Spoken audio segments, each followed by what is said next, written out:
1791 का एक नया संविधान। इसके तहत जब फ्रांस में राजा की शक्तियों को सीमित किया गया था, तब राजा की केंद्रीकृत शक्तियों में जैसे विधायिकी, कार्यपालिका एवं न्यायपालिका को विभाजित तो किया, और इसमें साथ ही साथ जो फ्रांस के संवैधानिक राजशाही की नींव भी डाली, जिसमें इस संविधान के चर्च में पादरियों के नागरिकों द्वारा जो चुने गए या चुने जाने की बात कही गई थी। इसकी पहले जो नियुक्ति पोप द्वारा हुई थी, वे नए संविधान से असहमत होते हुए भी वे राजा ने क्या हो गए, विवश होकर सितंबर 1791 में वह अपनी स्वीकृति तो दे दी। लेकिन इस संविधान में यह कहा गया था कि जो सारी सत्ता है उनका स्रोत है नागरिकों का होना चाहिए। लेकिन नागरिक कौन है, तो यहाँ पर प्रश्न ये उठता है। तो यहाँ पर फ्रांस के जो सभी निवासियों को फ्रांस के नागरिक माना गया, परंतु मत यह भी था कि जो अधिकार सभी के पास नहीं था और वे निष्क्रिय से सक्रिय नागरिकों, जिसको दो भागों में विभाजित कर सकते थे, दो श्रेणी में, जिसमें नागरिकों को ही मताधिकार प्राप्त हो और वे 25 वर्ष से अधिक उम्र वाले पुरुष जो कम से कम 3 दिन की मजदूरी के बराबर प्रतिवर्ष कर चुकाते थे। इसके लिए वह सक्रिय नागरिकों को नागरिक अधिकार प्राप्त थे, मगर मताधिकार प्राप्त नहीं थे। यूरोप में नई चेतना और राष्ट्रवाद की लहर, जैसा कि फ्रांसीसी क्रांति जो है सन 1789 से 1804 के बाद जब पूरे विश्व में नई चेतना फैलाई, जिससे वह लोकतांत्रिक राष्ट्रवादी चेतना कर सकते हैं। इसका यह मान्यता है कि जो नागरिकों से मिलकर जो राष्ट्र बनते हैं या राष्ट्र की इच्छा अनुसार राज्य चले, ऐसे राज्यों को राष्ट्र राज्य कहा जाता है। लेकिन यूरोप के मध्यम वर्ग में जैसे युवा क्रांति जो थे विचारक, वे इनको फैलाने लगे और उन्होंने गुप्त संगठन बनाकर अपनी कोशिशें जारी रखी, क्योंकि सरकार इन विचारों के खिलाफ तो थी। लेकिन उन दिनों जो इटली, जहां इतालवी भाषा बोली जाती थी और जर्मनी में जर्मन भाषा बोली जाती थी, ऐसे कई छोटे छोटे राज्यों में बंटे थे। वे दूसरी ओर ऑस्ट्रेलिया, रूस और ऑटोमन जैसे विशाल साम्राज्य के अंतर्गत जो आने वाले कई लोग थे, वे क्या कर रहे थे, राष्ट्र और राज्य बनाना चाहते थे, जैसे ग्रीन और पोलैंड। तो इन क्षेत्रों में जब राष्ट्रवादी भावना जगी, तो वहाँ युवा आंदोलनों का यह चाहने लगे कि राष्ट्र में एकीकरण हो, जैसे इटली और जर्मनी में, या उनका अलग राज्य बने। इस तरीके से इसमें राष्ट्रवादी भावना लोकप्रिय देखने तो मिली, लेकिन राजनीतिक बदलाव से बचा नहीं जा सकता था और उन्होंने प्रयास भी शुरू कर दिए कि बदलाव हो, लेकिन उस समय अभिजात्य वर्ग के जो नियंत्रण बना रहे और उन्होंने अब राष्ट्र निर्माण के नेतृत्व या अपने हाथों में लेने का निश्चय भी तो किया। वे राष्ट्रवाद को लोकतंत्र से अलग करना चाहते थे, उसे भाषा, संस्कृति और धर्म से जोड़ना भी चाहते थे, जिससे राष्ट्रवाद का उपयोग राज्य सशक्तिकरण के लिए करना चाहते थे।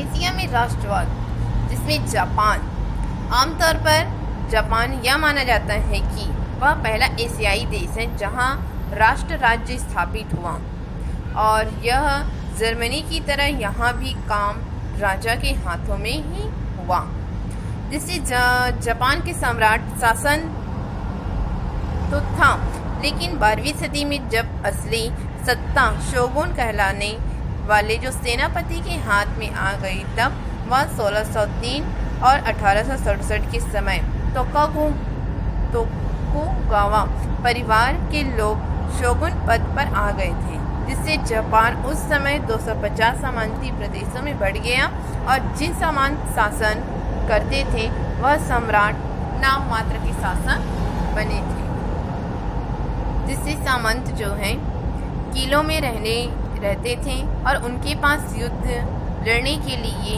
समुराई नामक योद्धा होते थे, इन्हें गुजारने के लिए सामंत की ओर से जवान मिलता था और कई कानून विशेषाधिकार में प्राप्त भी थे। इससे क्या था, किसान या आसपास के गांव में जो सामंत की जमीन जोतते थे और उपज का बहुत बड़ा हिस्सा उसे लगान के रूप में देते थे, तो वे बिना अनुमति के अपने खेत छोड़कर कहीं जा भी नहीं सकते और उन्हें उत्पादन का लगभग 80% लगान के रूप में देना पड़ता था।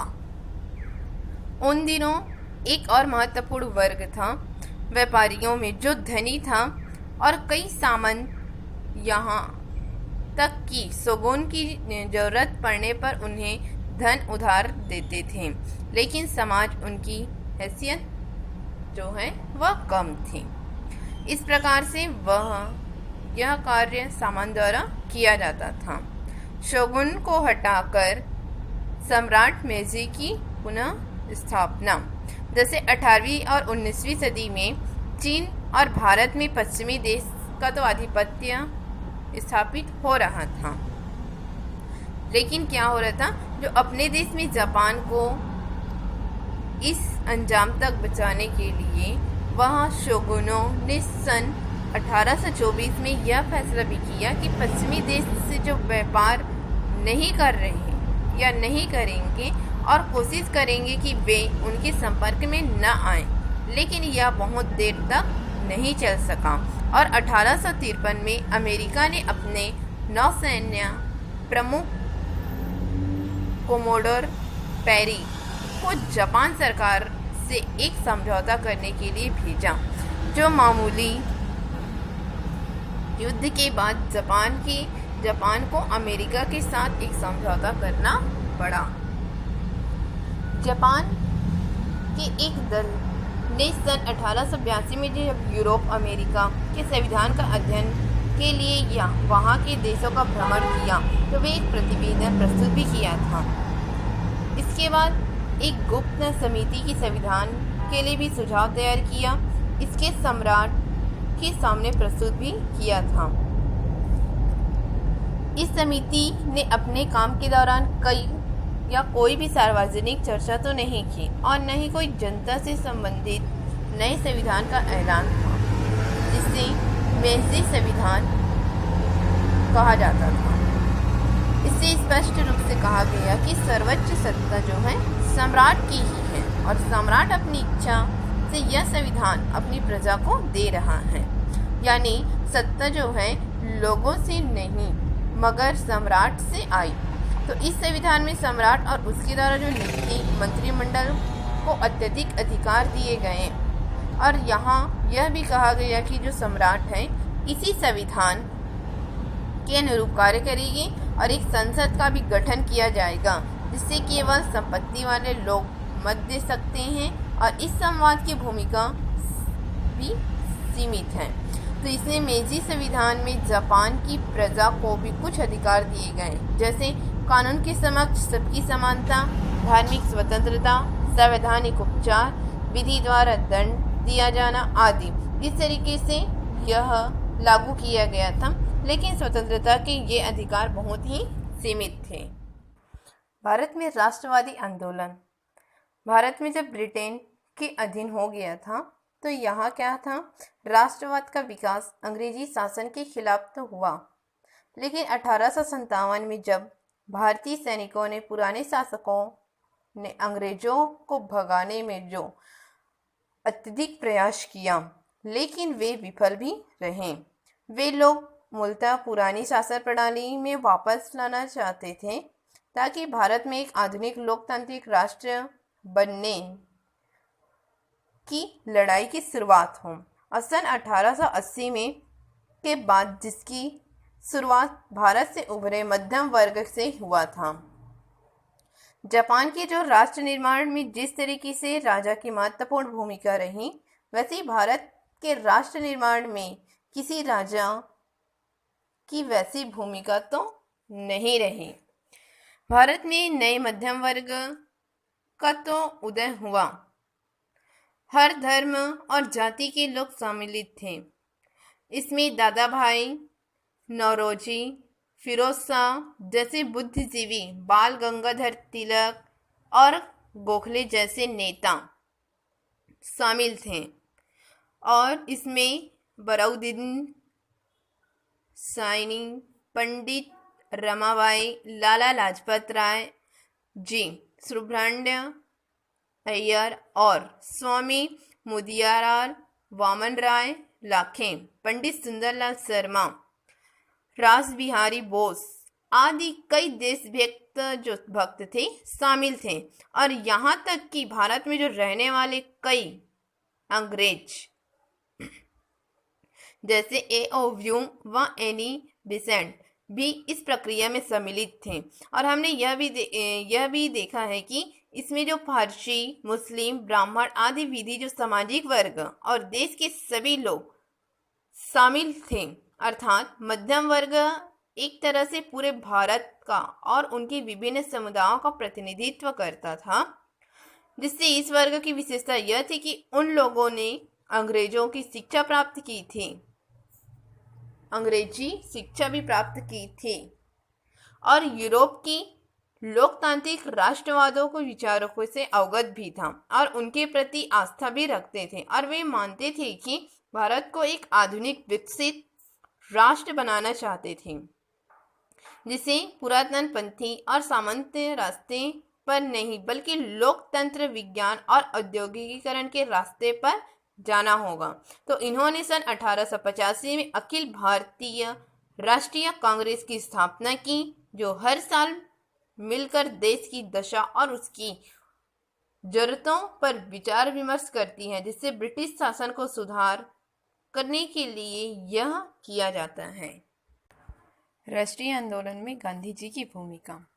जैसे कि सन 1915 में गांधी जी दक्षिण अफ्रीका के शासन के विरुद्ध क्या कर रहे थे, संघर्ष कर रहे थे। तब वे भारत भी लौटे। तभी उन्होंने राष्ट्रवादी आंदोलन और अन्य आंदोलन के बीच भी जुड़ाव बनाया, जिसमें किसानों, आदिवासियों, मजदूरों, महिलाओं वर्ग जो वंचित की समस्या को राष्ट्रवादी आंदोलन के तहत क्या कर दिया था, यह सवाल उठाया, जिससे इन सब लोगों को वृहद आंदोलन में शामिल होने का मौका मिले। और यही नहीं, गांधी जी ने एक ऐसे स्वराज की कल्पना भी की जिसमें कोई भेदभाव या असमानता न हो। हमारा उद्देश्य केवल अंग्रेजों को हटाना नहीं बल्कि भारत की सामाजिक बदलाव लाना है। और वह इसके लिए वे हिंसात्मक आंदोलन के पक्ष में नहीं थे। उन्होंने एक नई तरह के आंदोलन की पैरवी भी की थी, जिसे सत्याग्रह नाम दिया गया था। और इस आंदोलन के दौरान विरोधियों ने को अपने उद्देश्य को सच्चाई से दृढ़ता, मानवता दिलाना और इस तरह आंदोलन में राष्ट्रवाद को बहुत ही मजबूत बनाया गया। और इस आधार पर जन संबंधित एक देश हिंसा समझने लगे थे। उनकी अलग भाषा, संस्कृति, वेशभूषा होते हुए भी भावना जो है एक जैसी होनी चाहिए और हम एक राष्ट्र का हिस्सा हैं, इसीलिए हमें एक सूत्र में बंधे होने चाहिए। और इसमें एकता की भावना लोक कथा, गीत, चित्रों आदि के द्वारा बनाई गई थी, जिसमें अंग्रेजों की कई कोशिश के बावजूद भी राष्ट्रवादी भावना को दबा न सके और उन्होंने लोगों को किसी भी तरह से यह समझौता करके अंग्रेजों के अधीन रहने को तैयार तो किया जा सका, लेकिन लोग पूर्ण रूप से स्वराज्य की मांग कर रहे थे।